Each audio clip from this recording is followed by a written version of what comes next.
Hello, nation. We've got another great one for you this week. Joe is talking to John Logsdon about how you can learn to mine data to learn more about your writing business. So stick around. You won't want to miss a word of this one. Hello, Author Nation. It's Joe Solari, and we're doing another session from Durham. Today, we've got the infamous John Logsdon from Author Helper Suite. Infamous. Yeah. Notorious? That's probably better. Wanted? Yeah. No, not wanted. So how you been, man? Good. How about you? It looks like you found a nice joint for this. Yeah. You know, like I said, until they started vacuuming at midnight. Yeah, exactly. So we thought, we'd come out and visit with some authors here in Raleigh-Durham area, see some of the suppliers that are here. You got a pretty rich community of companies like yours. And we got Written Word Media and Lulu. Yep. And so, thought we would talk today a little bit about Author Helper Suite. Okay. And specifically about like data and mining data to like learn more about your business. Okay. Any specific questions or? Well, I just was wondering if anybody knew anything about that. Not really. No, actually, he's at the office. Yeah. So could we call him? Do you have a speed dial? just hold the phone up. Yeah. So, I mean, well, I guess we kind of start out with, how we started. Go back in time and where, how it all came about, reader links to Author Helper Suite. And Sure. Long story. Okay. How much time do we have? Yeah. I'll try to Reader Just Digest this one. All right. Yeah. So basically, it started actually kind of at America Online when I worked there with Ben Sackheim. Oh, but we're going 30 years into the past. We're going 30 years into the past. Yeah. When I was very, very young. Yeah. No. Before dial-up, there was this thing called... Before dial-up. No, it was dial-up. So actually, Ben decided he wanted to, take off and be an author. So he actually left AOL, and I can't remember when, 2012, I think, maybe a little earlier. Okay. And I had been writing for years as well, and I had been doing like game development books and stuff like that. Mm-hmm. And then decided, and I had also written a lot of fiction, but I never published anything. But I was talking to Ben, and next thing you know, he kind of got me interested, and I started doing it. And when all that happened, probably a couple years in, I'm a programmer, so I'm lazy. And generally, so are you saying all programmers are lazy, or everyone of them I know? Yeah. So effectively, I was just like, this is tedious. I keep having to do the same things over and over and over again, and I know how to automate this stuff, right? So I started automating. Basically, I started with links. Okay. Just because at that point, I think there was BookLinker, and of course Bitly. Yeah. And, trying to manage that was just a pain. So I just coded this thing up for myself. It was literally just for me. But I'd been working with a number of authors, Ben, Orlando Sanchez, mm-hmm. Shane Silvers, Eric Knowles. And I was basically talking with these guys, and I said, hey, I developed this thing. Do you guys want to use it too? Because we were kind of a little group. And they were interested. So I turned that on to them. Next thing you know, I'm now dealing with reader teams, right? And they're submitting like through Google Sheets and through emails and instant messages. And I'm like, this is driving me nuts. So I coded a thing that helped me deal with that. And guys were like, yeah, we want that. So next thing you know, I have that. Then Ben, being, I don't know if he's more entrepreneurial minded, but let's put it this way. He's more customer service minded than I am. He's very good at it. And so he said, I'll handle all the customer support. You handle all the programming. I'm like, well, we don't want it the other way around. So that's probably a good idea. And so I agreed. And basically from there, we just started building out the system and, put an interface around it, obviously. So it wasn't just programmery. And then a couple of years, after, really starting to develop all of that stuff out, we had beta testers, we had all that stuff. Next thing you know, we just started, we brought in another person, that's Rafal, and he looked at it, and he's now our CTO. He handles all of the bigger ticket item stuff. And, he's the one who said, all right, let's start designing it out this way and this way. And the system just kind of grew from there. Next thing you know, here we are. So, And here is what? here's where we are now. What Durham.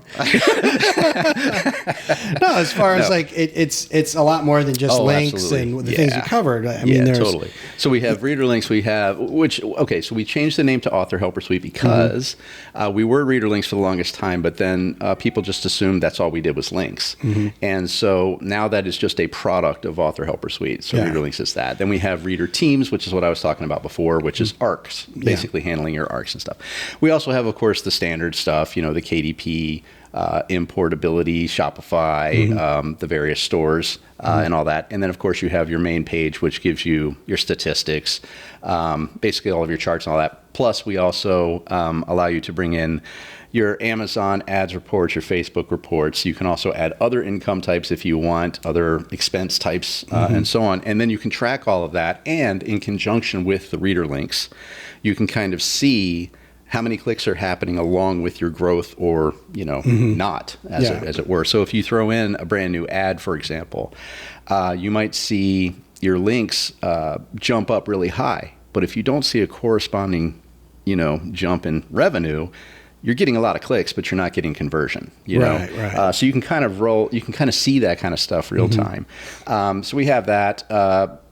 And then of course you can break it down on a silo per book basis. So effectively, we looked at it that way. We were like, okay, click on any book, and in there you can see the statistics specifically about that book, all the links associated to it, the descriptions that you have for the various services you might promote to, like Bargain Booksy, for example, Free Booksy, Amazon, and so on. You can track all of that, your Shopify stuff and everything. So you can kind of have a history of your descriptions, and that way if you see something not working on your newest description, you can always go back and put what you had before because it was performing better. So it's actually a pretty large system. And then of course we have the advanced reporting, such as sell-through, read-through, information on a series basis. And you can develop your series however you kind of want. We have this new thing where it's basically allowing you to set, we call it segments. So you can even say, box set 1 to box set 2 to box set 3, or the first 5 books to box set 2, that kind of thing. Or all my books that are translated to German. Sure.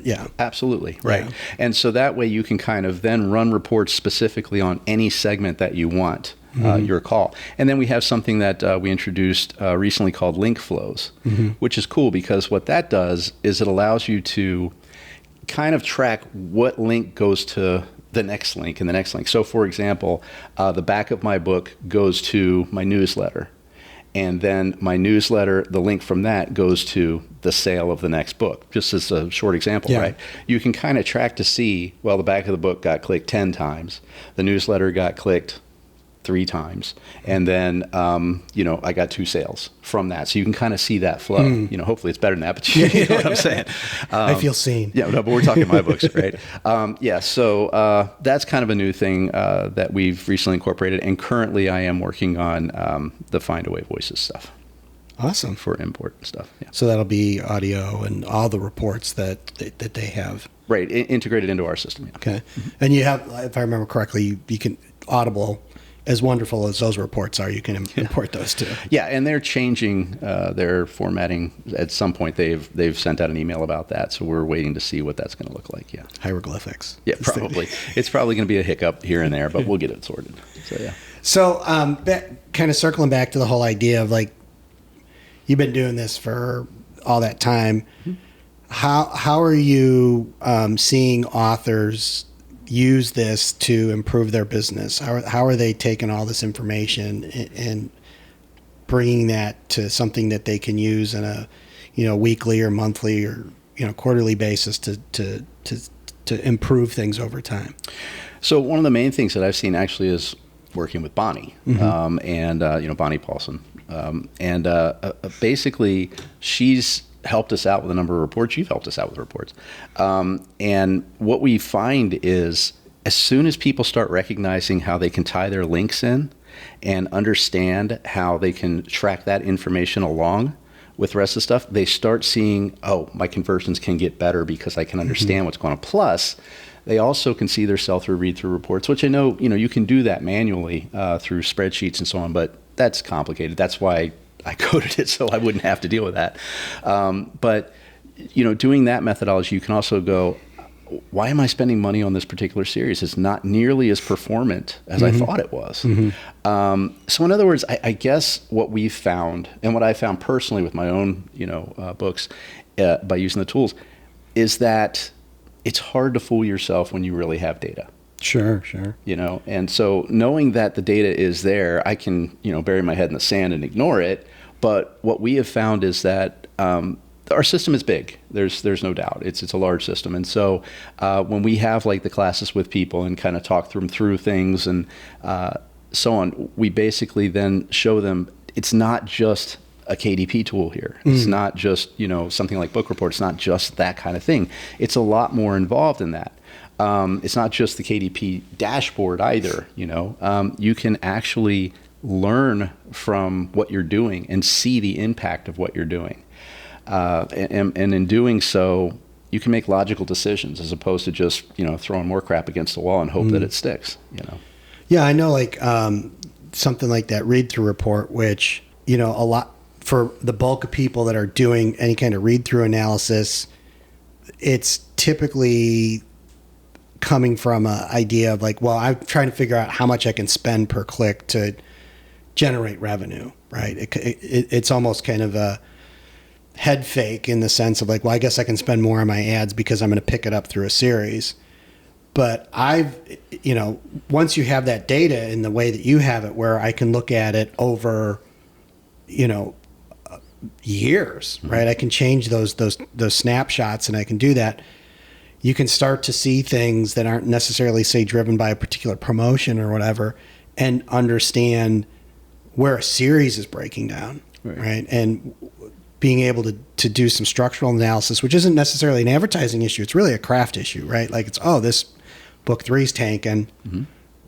What happens if I fix that? And I know from our experience in working with clients and going in and doing that work, we can get read-through to increase. We can get read-through to increase from stuff around how you do emails in between. And that makes your advertising costs go down. It makes your gross profit go up. There's a lot of benefit in having the ability to look into your data in all those different ways. Yeah, it's an interesting thing because I have a series, Las Vegas Paranormal Police Department, and I had 7 books in that series. And then I took time to create other precincts. And then people were asking, are you going to do more? So I did books 8, 9, and 10. And you can see, obviously, a big drop, right, from 7 to 8. There were a number of mistakes made that I learned from. Number one, I used a different style of cover. So that was one mistake. Another thing was, it was really the second story, so it really needed to be its own trilogy as opposed to books 8, 9, and 10. So that was kind of a second issue that I learned, along the way. But also just out of sight, out of mind. The distance between that and that, but then, thank goodness, newsletter to the rescue, right? And this is one thing that, taught me a pretty important lesson when I hear people say, newsletters don't matter. Yeah, they do, because that newsletter ended up, and I messaged the newsletter, of course, here's the launch of the new thing and everything else. But again, out of sight, out of mind, you have to kind of recultivate these people. You've got to bring them back. And it took a little time of working that, but next thing you know, those books started performing really well. Compared to the first set, no, but still, it was pretty bad. It was like 20%, and I think I got it up to around so far like 75%, 80%, something like that. Which hey, I'll take that over 20. But it was an interesting lesson and group of lessons that I probably wouldn't have figured out had I not had that data and those reports right in front of me. Yeah, and seeing that your newsletter was working, right? It just would have been, my series flopped. Correct. And, there's another thing that's interesting about that particular report, and when people run it, they don't take into consideration things such as most of the time your first book is given away for free, or you have massive cuts and deals and 99 cents and all these types of things on that first book. And yet they compare the rest of their cumulative against that book. That's okay as long as you keep in mind, that particular information, but you should also take a peek from 2 on, just to see, well, how is it really going from 2 through the rest of this book? Because it might look dismal to you from 1 on, and you should know that information, because the bottom line is what it does teach you is if I give away 1,000 books and I end up with, 10% read through to book 2, it's 10%. Yeah. Okay. But it is a significant drop. What does that tell me? How many people aren't reading the book? Yeah. And 2017 strategy of giveaways versus today's strategy of giveaways, different world. Yeah. Doesn't mean it's necessarily a horrible thing, but it's something you've really got to think about before making those decisions. Well, and I think that's an important lesson now is that there are so many more things going on and complexities is that you can't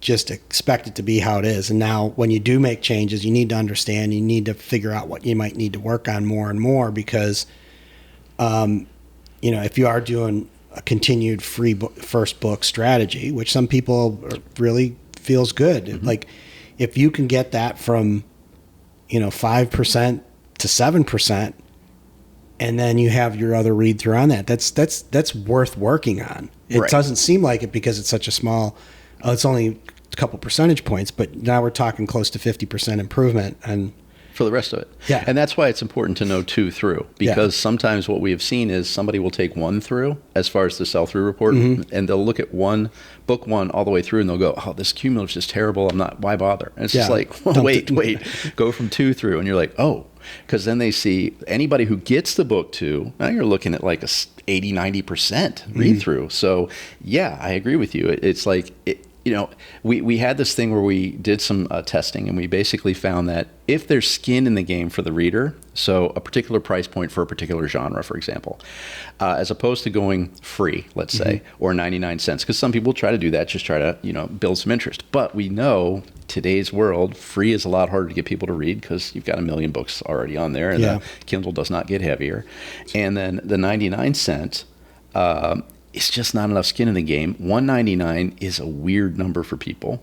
So $2.99, depending on the genre, obviously, $2.99 seems to be just enough to get you to go, I'll give it a chance. It's less than a coffee. I'll give you a chance. And I spent $3. I'm going to read it. And so looking at that, we saw, you did this test with Orlando, actually, and we saw his jump. Oh, I'm not going to remember the numbers here. I'm just going to ballpark it. But it was from like 20% when he was doing them at 99 cents. And I think it went to near 40% from 1 to 2. And his number of sales did not decrease. His number of sales went up at that price, right? So that's another thing, perceived value.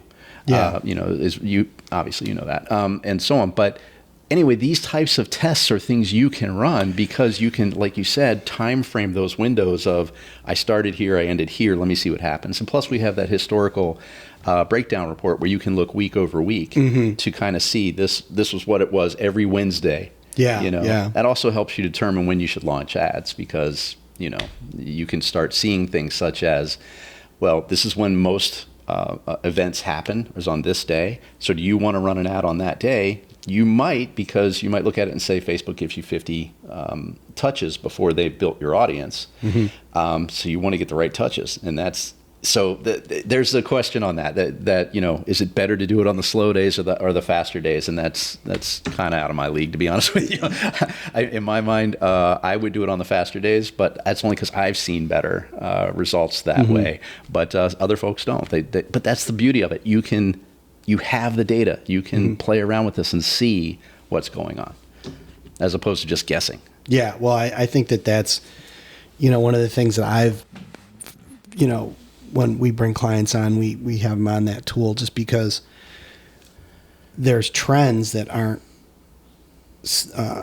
apparent until you can see data in a consistent way over time. And, things like where you're advertising into book 1 and you can see over time where there's actual lift from that advertising, where maybe in the beginning you're like, oh, this ad's not working.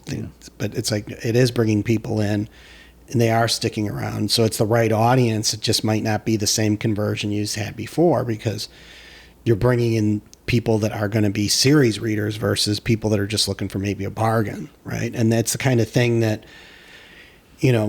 back when you started in the dial-up days of authordom, you could get away with murder, and now you can't, right? Like, it really takes some forethought to what you're going to be doing as far as your marketing. Yeah, I agree. Well, then I guess we're done then. There you go. You and I agree. So what else is there? What's left? That's a first. So I know you've been working on a lot of stuff with dealing with Wide. Can you give the folks that are listening any thoughts about, what you've learned about dealing with the different platforms, or, seeing your customers starting to play around with a Wide approach versus just doing KU? I personally haven't done it. I don't do, I've done it in the past, a long time ago. I did some of that stuff. But what we found is mostly that the process of getting things to our system and then, going through the various reports, what we've been trying to do is break it down so you can look at the data per platform. You can look at it combined platform. You can say the ads point to platform.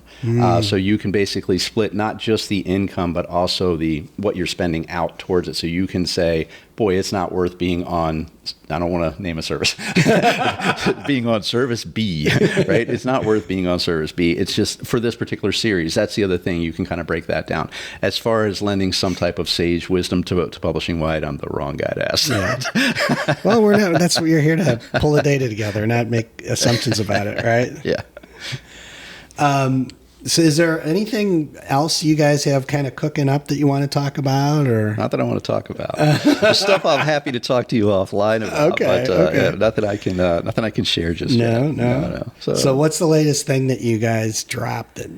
That would be Wide. That would be the Wide stuff. Yeah. And of course, like I said, I'm working on the Find a Way Voices report now, is what I'm focused on. And, there are other things that we have planned that are coming up. Really can't, I get it. Some of it, honestly, just being honest, some of it is because, we don't like announcing stuff without being able to be sure we can deliver. And so, from our perspective, it's a case of we want to do some research. We want to get it with some beta testers.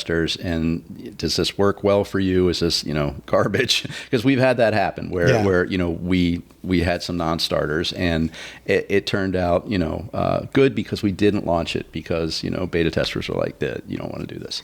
And, it's all good on paper, but it doesn't necessarily mean it turns out right, So I wish I could answer the question and say, here are all the things we want to announce. Yeah. And we might have some stuff to announce at the show. Okay. But for right now, I just don't want to take that risk. Yep. You know better than to when's this book dropping? No, I'm feeling your pain right now, brother, because we're in the midst of doing this acceptance testing on this thing that we're working on. And it's just it's rough. Thank God we. Thank God you did that, right? Oh my. Well, you have to remember again. Ben and I worked together at America Online since 1998, so we've been through lots of this, lots of behind the doors, watching people just rip apart what it is you've developed or what you're working on and so on. We've seen it, and so we've learned that lesson to let the beta testers rip it up and not go public with something that's just not ready. And for example, one of the problems that we had in the past was with Twitter, because we had at one point a Twitter tool. Problems with Twitter? Yeah, I know, right? We had a Twitter tool at one point, and then when I remember it was the big deal. It was the big deal because we were using that left and right, and I loved that thing, but. Then it started getting a little bit weird with all the changes that happened. I know, weird at Twitter, what? And now X. You should try with this X thing. I hear it's really much better. I hear it's much better, and it doesn't cost developers anything to use.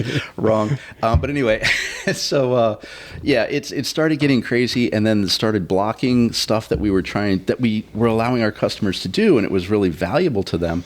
And eventually, it just went the way of the dinosaur, unfortunately, because we just couldn't we couldn't deliver what value we promised, and there was no way to get that value for what they were doing. And that's always something that you fear when working with third-party APIs and so on. Like I said, at working at AOL, I was in charge of a lot of the Facebook integration with their API, and they systematically cut stuff out. And it just got to the point where it's just like, well, we can show their logo. And then they're like, no, you can't do that either. You often fear, connecting into somebody else's API because you don't know. It's someone else's world, and at any point they can say, yeah, we're not going to let you do that anymore. So it's always a scary thing, and that's why we want to thoroughly test things out, make sure everybody's happy with what's going on, and then we can release stuff. All right. So, well, we'll definitely have you back on again to. Hopefully in this cool place. This is neat. I don't know. Like I said, not if we have midnight vacuuming crews. This is. Yeah. You can always come over to my place. Yeah, it's funny. As soon as like, oh, this is so awesome, and it's all the hipster Durham like weathered beams, and then every time we get a loft like this, we have like the ballet class above us. And yet you keep doing it. And we keep doing it because it looks cool. It does. Yeah. It's like when you can see the reefer smoke coming through the cracks in the floor. It bothers you at first, and then it doesn't. Yeah, suddenly it's like everything is cool. Best place ever. 4 stars. Yeah. Yeah, the worst one was Savannah, New Year's, loft on Boynton Street, which is like their Mardi Gras. It was just, that was rough. Yeah, when you're the kind of person that goes to bed when the street lights come on. Well, you are old. I know. Yeah. All right, well, we can always insult each other offline. I think this is a good point to wrap it up. Because I think the next time we have you on here is going to be really exciting. Yeah, and I know that, I'm looking forward to the show. Yeah. I know we're going to be doing that, obviously. And I know that we have a coupon code. Couldn't tell you what it is.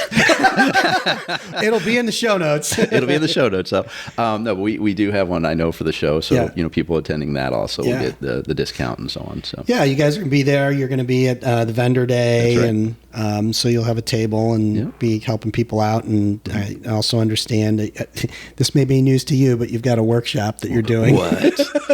Yep, no, that's what we had, I think, submitted for that. So that's great. Yeah, cool. Yeah. When we were in Cleveland last week, you got the thumbs up on that. So great. Awesome. Yeah. Good news. Hey, I got something announced. Yeah.